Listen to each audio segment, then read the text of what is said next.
Hello students.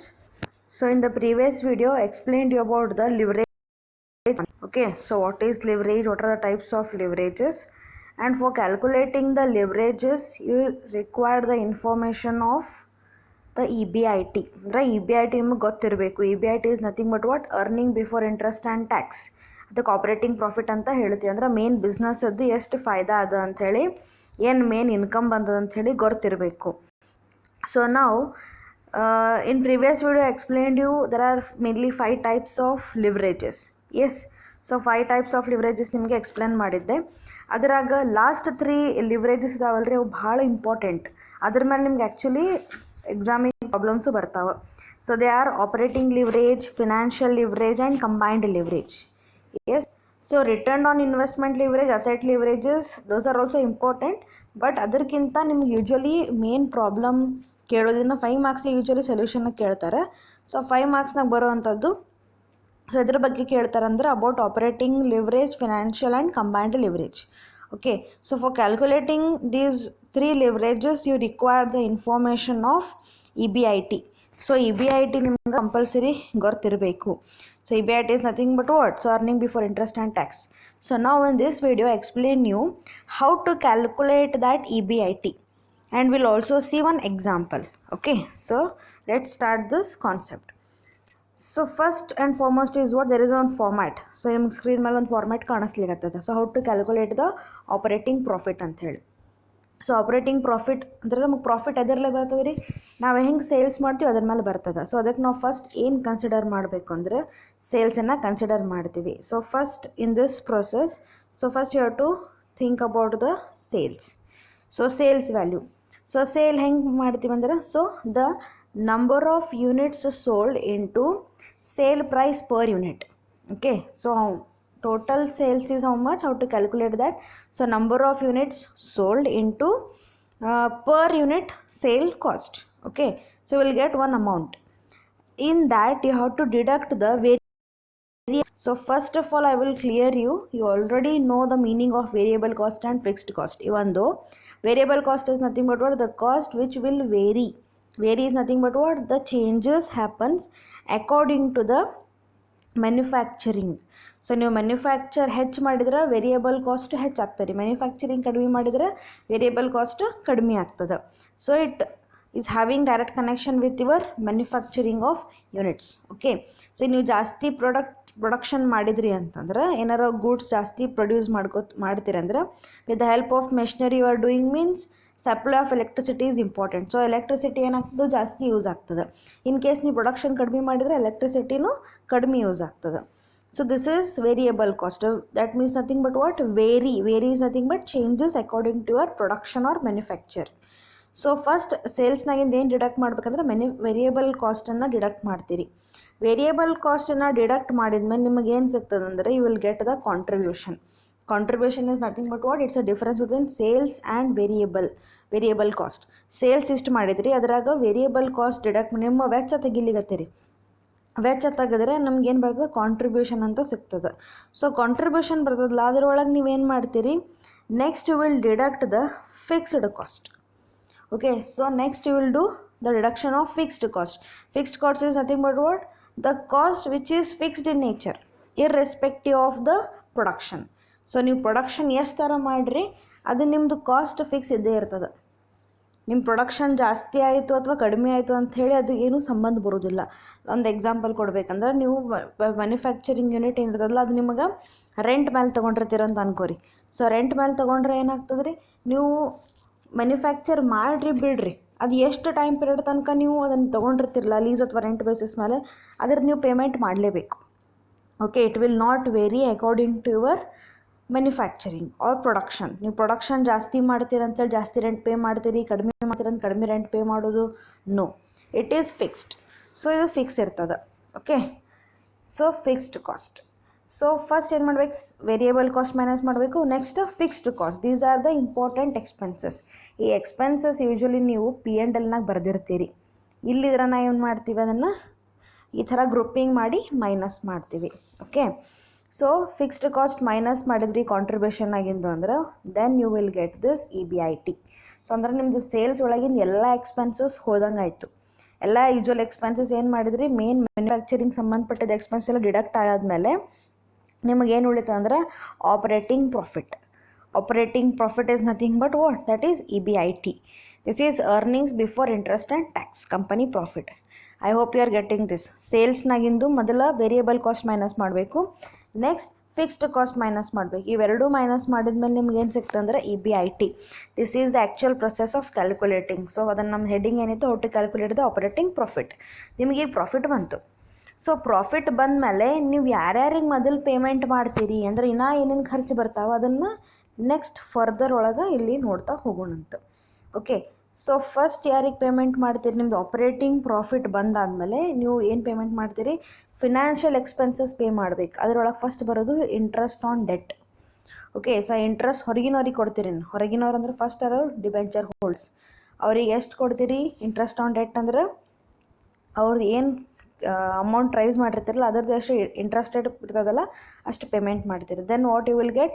Profit before tax. And next is what? Payment of tax. So tax pay ಮಾಡಿದ ಮೇಲೆ next ಏನು ಬರ್ತದೆ ನಿಮಗಂದ್ರೆ that is profit after tax. EPS concept ನೆನಪದ ಇಲ್ಲರಿ, ಅದೇ ಥರನೇ ಬರ್ತದೆ. ಸೊ ಪ್ರಾಫಿಟ್ EBITನಾಗ ಫಸ್ಟ್ ಏನು ಪೇಮೆಂಟ್ ಮಾಡಬೇಕು? ಡಿಬೆಂಚರ್ ಹೋಲ್ಡರ್ಸ್ ಇಂಟ್ರೆಸ್ಟ್ ಪೇಮೆಂಟ್ ಮಾಡಬೇಕು. ನೆಕ್ಸ್ಟ್ ಏನು ಮಾಡಬೇಕು? ಟ್ಯಾಕ್ಸ್ ಪೇಮೆಂಟ್ ಮಾಡಬೇಕು. ಟ್ಯಾಕ್ಸ್ ಪೇಮೆಂಟ್ ಆಗಿ ಬಂದ ಮೇಲೆ ಏನಿರ್ತದಲ್ಲ ಅದು ಏನು ಉಳಿತದೆ ರೀ, ಅದನ್ನು ಅಮೌಂಟನ್ನು ಏನು ಹೇಳೋದು? Profit after tax. Profit after tax. In case preference share holders ಇದ್ರೆ ಪ್ರಿಫರೆನ್ಸ್ ಶೇರ್ ಹೋಲ್ಡರ್ಸ್ ಡಿವಿಡೆಂಡು ಕೊಡಬೇಕು. ಪ್ರಿಫರೆನ್ಸ್ ಶೇರ್ ಹೋಲ್ಡರ್ಸ್ ಡಿವಿಡೆಂಡ್ ಕೊಟ್ಟ ಮೇಲೆ ನಿಮ್ಗೆ ಏನು ಉಳಿತದಲ್ಲ ಅದನ್ನು ಏನು ಹೇಳ್ತೀವಿ ಆ್ಯಕ್ಚುಲಿ ನಾವು? Amount available to equity shareholders. Getting? So amount available to equity shareholders you have to calculate like this. Okay, ಈ ಪ್ರೊಸೆಸ್ ನಿಮಗೆ ಇಲ್ಲಿಂದ ಗೊತ್ತು. ಈ ಪ್ರೊಸೆಸ್ ಗೊತ್ತಿರಲಿಲ್ಲ. ಇಷ್ಟು ಪ್ರೊಸೆಸ್ ಭಾಳ ಇಂಪಾರ್ಟೆಂಟ್ ಅದ. ಓಕೆ, ಈ ಪ್ರೊಸೆಸ್ ಏನದ ಭಾಳ ಇಂಪಾರ್ಟೆಂಟ್ ಅದ for the calculation of this. What is that? Leverages. Okay, I hope you are getting this. So let us see the calculation of leverage with one example. ಒಂದು example ನೋಡೋಣ. Example I have taken from your textbook only, that is illustration 9. So ನೋಡಿರಿ problem ಇಲ್ಲಿ. Calculate operating leverage, financial leverage. ಇಲ್ಲಿ ಏನು ಹೇಳ್ಯಾರ? Calculate the operating leverage, financial leverage and combined leverage from the following data. So main ನಿಮಗೆ 3 types leverages ಕೇಳ್ತಾರೆ. ಅದರಾಗ ಯಾವ ಹೇಳ್ಯಾರ ನಿಮ್ಗಂದ್ರೆ operating leverage, financial leverage, combined leverage calculate ಮಾಡಂತ ಹೇಳ್ಯಾರ.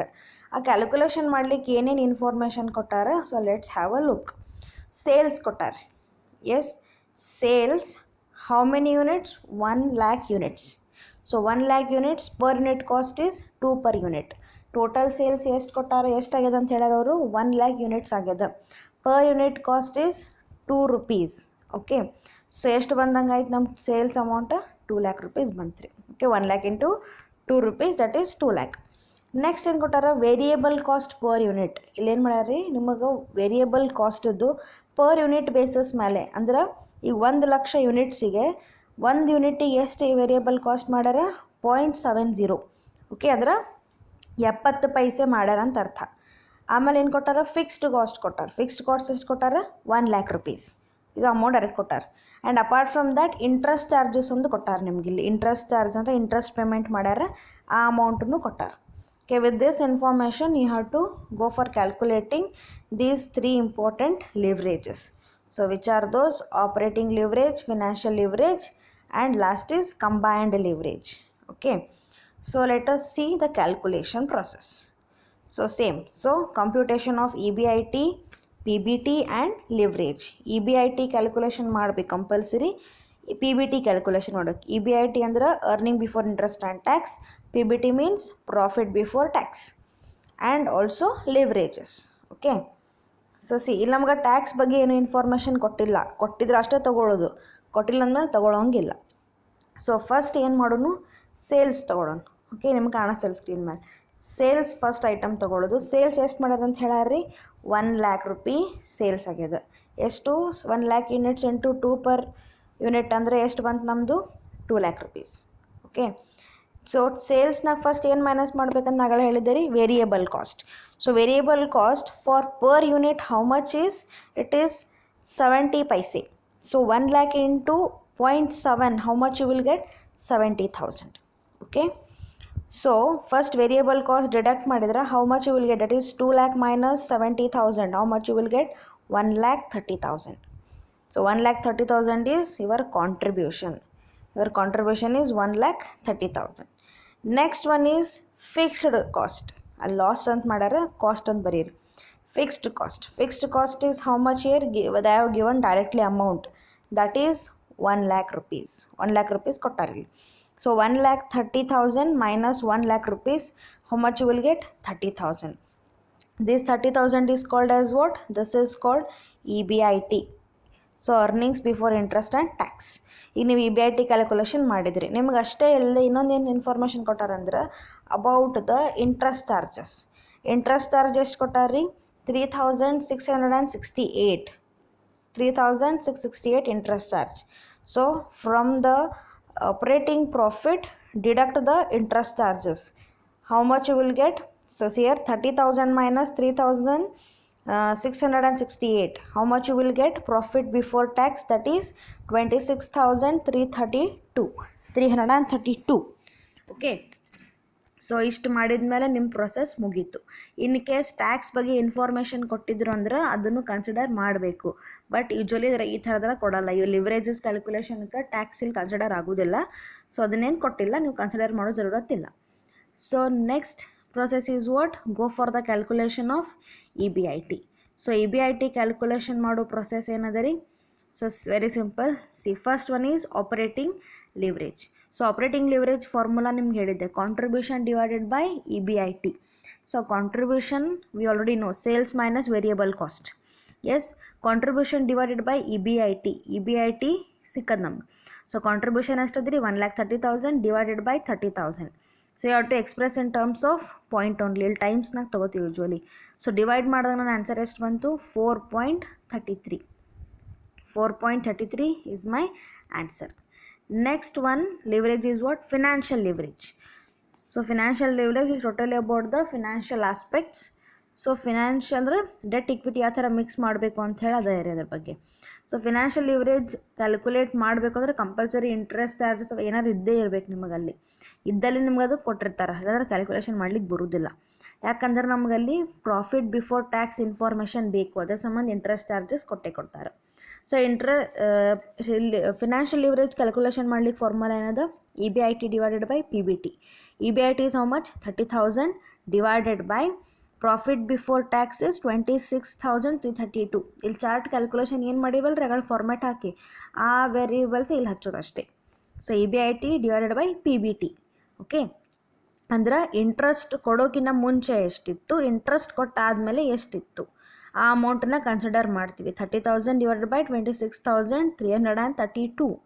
ಸೊ ಡಿವೈಡ್ ಮಾಡಿದರೆ ನಿಮ್ಗೆ ಆನ್ಸರ್ ಎಷ್ಟು ಸಿಗ್ತದೆ ಅಂದ್ರೆ, ಸೊ 1.114. ಓಕೆ, ಅದು ಭಾಳ ಲೆಂದಿ ಬಂತು ಅಂದ್ರೆ ನೀವು ಅದನ್ನು ಶಾರ್ಟ್ ಮಾಡಬಹುದು. ಗೊತ್ತದಲ್ಲ ನಿಮಗೆ ಪಾಯಿಂಟ್ ಇದ್ದಾರೆ ಹೆಂಗೆ ರೌಂಡ್ ಆಫ್ ಮಾಡಬೇಕು ಅಂಥೇಳಿ. And last one is what? Combined leverage. Combined leverage is nothing but what? It's a combination of both above financial leverage. So combined leverage ಅಂದ್ರೆ it's a combination of both operating leverages and financial leverage ಎರಡನ್ನೂ consider ಮಾಡೋದು. ನೀವು ಒಂದು formula ಏನದ ರೀ? Simple usually ಅಂದ್ರೆ contribution divide by P B T. ಅಂದರೆ ಇಲ್ಲಿ E B I T cancel ಆಗಿಬಿಡ್ತದೆ. So contribution divide by P B T ತೊಗೋಬೋದು. ಇಲ್ಲ ಅಂದರೆ ಡೈರೆಕ್ಟ್ಲಿ ಇಲ್ಲಿ ಆನ್ಸರ್ಸ್ ಬಂದಿರ್ತಾವಲ್ರಿ, ಅದನ್ನು ಮಲ್ಟಿಪ್ಲೈ ಮಾಡ್ಬೋದು. ಸೊ 4.33 ಇಂಟು 1.114 ನೀವು ಮಾಡಿದ್ರು ನಿಮ್ಗೆ ಆನ್ಸರ್ ಎಷ್ಟು ಸಿಕ್ತದೆ ಅಂದ್ರೆ 4.9. You try it. ಬರೀ ಇದೇ ಫಾರ್ಮುಲಾ ಮೇಲೆ ಡಿಪೆಂಡ್ ಆಗ್ಬಿಡ್ರಿ, ಅದನ್ನು ಟ್ರೈ ಮಾಡಿ ನೋಡಿರಿ. ಇವೆರಡು ಆಪ್ರೇಟಿಂಗ್ ಲಿವರೇಜ್, ಫಿನಾನ್ಷಿಯಲ್ ಲಿವರೇಜ್ ಏನು ಆನ್ಸರ್ಸ್ ಬಂದಾವಲ್ಲ, ಇವೆರಡನ್ನೂ ಮಲ್ಟಿಪ್ಲೈ ಮಾಡಿರಿ. ಎರಡನ್ನೂ ಮಲ್ಟಿಪ್ಲೈ ಮಾಡಿದರೆ ನಿಮ್ಗೆ ಅಂದರೆ ಇಂಟು ಮಾಡಿರಿ, ನಿಮಗೆ ಇದು ಆನ್ಸರ್ ಸಿಗ್ತದೆ. You will get this answer. Okay, ಇಲ್ಲ ಅಂತಂದ್ರೆ ಇನ್ನೊಂದು ಫಾರ್ಮುಲಾ ಏನದ ರೀ? That is contribution divided by P B T. That is 1,30,000 divided by 26,332. Divide ಮಾಡಿದರೆ ನಿಮಗೆ ಸಿಗ್ತದೆ 4.9 ಇಸ್ ದ ಆನ್ಸರ್. ಸೊ ಇದು 4.9 ಎಕ್ಸಾಕ್ಟ್ ಇಲ್ಲ, ಸಮ್ಟೈಮ್ಸ್ 8ನೂ ಬರ್ಬೋದು. ಸೊ ನೋಡಿ ರೌಂಡ್ ಆಫ್ ಮಾಡಿರಿ value nearby. Okay, so I hope you understood this problem. ಇದು ಟೆಕ್ಸ್ಟ್ ಬುಕ್ನಾಗ ಇದೇ ಥರ ಬೇರೆ ವೆರೈಟಿ ಪ್ರಾಬ್ಲಮ್ಸು ಕೊಟ್ಟಾರ. ಒಂದು ಸ್ವಲ್ಪ ನೋಡಿರಿ. ನಾ ಇನ್ನೊಂದೆರಡು ಪ್ರಾಬ್ಲಮ್ನು ಈ ಥರ ವಿಡಿಯೋ ಮಾಡಿ ನಿಮಗೆ ಕಳಿಸ್ತೀನಿ. Okay, I hope you cleared with this. If you're having any doubts, so please message me.